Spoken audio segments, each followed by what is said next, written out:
Hey fellow E90 owners, this is Seth. Again, I found out that the halo on this thing is burned out. And I wanted to replace it with the same kind I had, which is these cool little LED ones. Makes it look a little bit more modern. Yeah, anyway. So when I'm burned out, I was like, well, I gotta replace this thing. And I started looking at videos like I did before.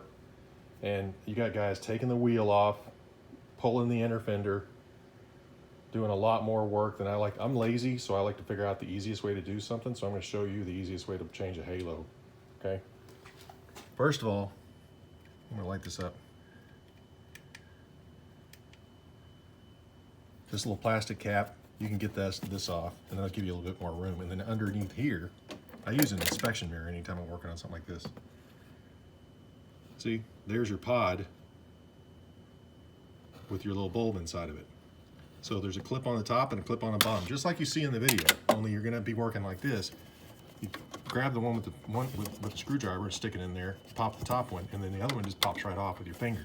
Then you've got that off. Then there's two TX 15 screws in there. And so if you've got a screwdriver that's too long, just use the bit holder, screw those screws out, pop the new one back in there, and pop it back on. You don't have to take off the inner fender and then you pop this back on. All right.